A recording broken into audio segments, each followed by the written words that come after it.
Hello there. Welcome, my friends. So I'm not sure how this is going to work. I'm outdoors. It's a Saturday, so welcome to Saturday Reads. I am going to be talking about 8 Indigenous books today, and I'm hoping that people don't start mowing their lawns. We'll see how this goes. I'm going to start with Picking Up the Pieces. The subtitle is Residential School Memories and the Making of the Witness Blanket. It is written by Carey Newman and Kirstie Hudson. Carey Newman is an artist.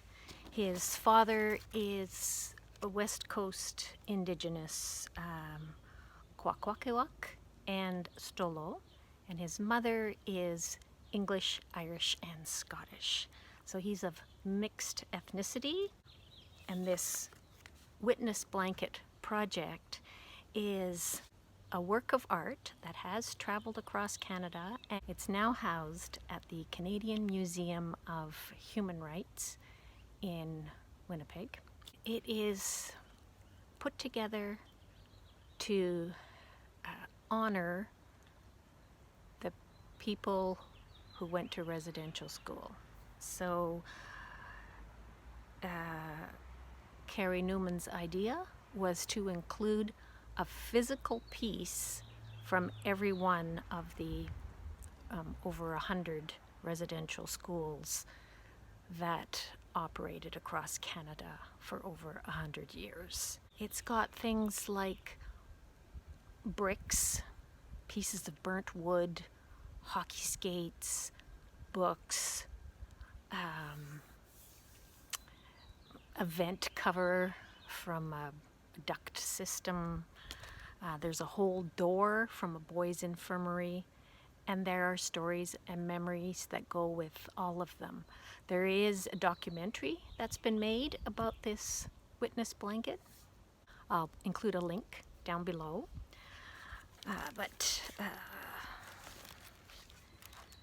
There are photographs that have been replicated on wood. It's kind of hard to imagine a blanket that is solid, but the wood pieces are joined together with heavy-duty wire. So that's how it was made. At the end, there's a statement from Carey Newman, who talks about how he was changed through the making of this blanket, and finding more about his father, who went to residential school. His father is still alive, but these were things that he didn't talk about. And through the process of going to the schools with his father, he could see how talking had helped his father to heal. Carey writes, "That is the truth about reconciliation. We don't change each other. The responsibility is individual. It happens inside each of us by our own actions and decisions, one human at a time. The pieces on the witness blanket each represent a different story, a different person, and a different place.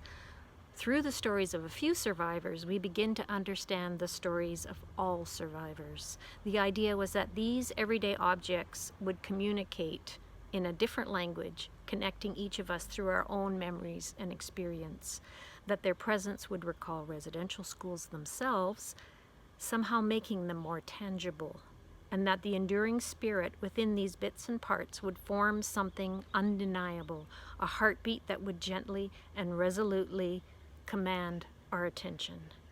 In the tradition of my Salish ancestors, a blanket is gifted to uplift the spirit, protect the vulnerable, or honor the strong." So this story of this amazing blanket is in this book.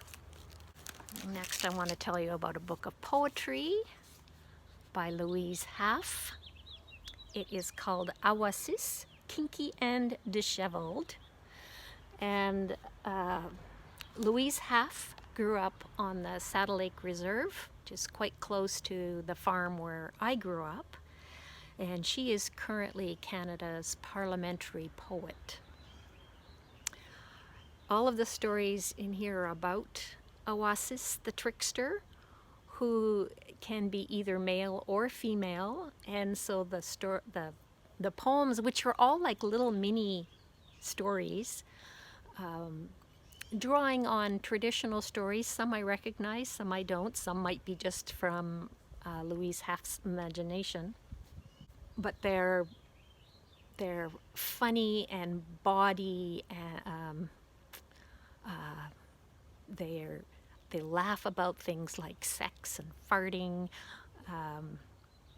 I'll give you an example of some of the funny parts. This one is called Comeuppance. One day, Oasis was asked to lift up his pipe in a gymnasium full of people. Big Belly was rolling, grumbling about the turnips and cabbages that were burping in his cave. Oasis shifted and rubbed Big Belly in an attempt to silence him. When he was done praying, giving the Creator a difficult time, he stood up to pontificate, but Big Belly was having no part of it. In an explosive thrust, Farting Spirit escaped the tight squeeze of the back door. Oasis acted embarrassed, covered his hoarse laugh behind his fingers, well and truly deflated. So that was Comeuppance. Sometimes Oasis is described as she was walking down the street, her foxtail swishing. And there she is on the cover. Sherry Farrell, I think, is the artist who did this cover.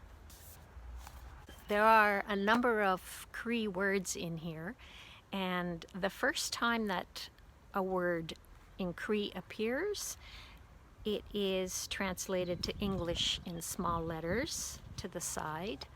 And when Awasis first appears, it's translated as child.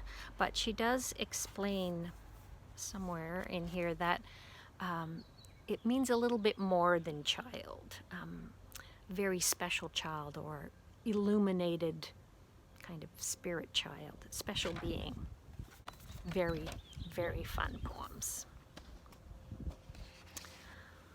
I listened to an audiobook this past week. All of these 8 books that I'm telling you about were all from this past week.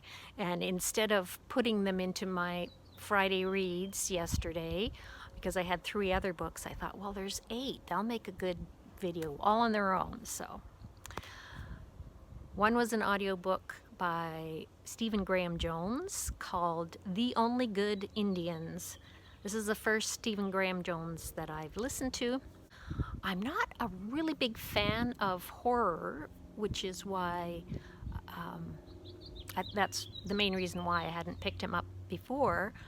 But this one really worked for me. Yes, it's psychological horror, and there's some pretty gruesome violence in it, but just the way it's put together, it's just quite delicious, actually. There is a supernatural creature that is drawing on stories of Deer Woman. The Plains Indigenous people have stories about Deer Woman, so I was familiar with her, although in this story it's Elk Woman who can transform back and forth, human form, elk form, and she can take revenge. The book won the Bram Stoker Award and the Ray Bradbury Prize. It's got both urban and rural setting in it, and features Blackfoot and Crow characters, and the author himself is Blackfoot, Siksika. The audiobook is read by Sean Taylor Corbett. Does a great job. Next up, so this one doesn't look like much. The dust jacket isn't on it. I borrowed this from the university library, and that's what they do there. They peel off any paper dust jacket, so you just get this very boring book first published in 1974, and this is the 1974 edition. I'm going to pop an image in for Winter in the Blood by James Welch. I have read a book by him previously, Fool's Crow. I like that one very much. This one is much shorter, and in fact I picked it up because it was in the book by Louise Erdrich called The Sentence, where Tookie, working in the bookstore, comes up with a list of perfect short novels. And I made a note of that list. This was the only Indigenous author on that list, and I was just in the mood. So I went down to the university and borrowed it. It's a quiet story about alienation. It's quite different from Fool's Crow, which is historical fiction. This one is set 60s or early 70s in Montana, amongst the Blackfoot and Gros-Ventre people. And James Welch himself is Blackfoot, like Stephen Graham Jones. But that search for belonging, you know, it's very much more of an internal story and kind of sad, but there's also some really funny parts, kind of perks it up. There are these conversations like about fishing and whether there's fish or not and what kind of fish. There's also some drinking going on, actually quite a bit of alcohol consumed in this story. So here's a passage after a night of heavy drinking. I swung my legs over the edge of the bed, sat up, and waited for my head to ache. A quick, numbing throb made my eyes water, followed by a wild pounding that seemed to drive my head down between my shoulders. I closed my eyes, opened them, then closed them again. I couldn't make up my mind whether to let the room in on my suffering or keep it to myself.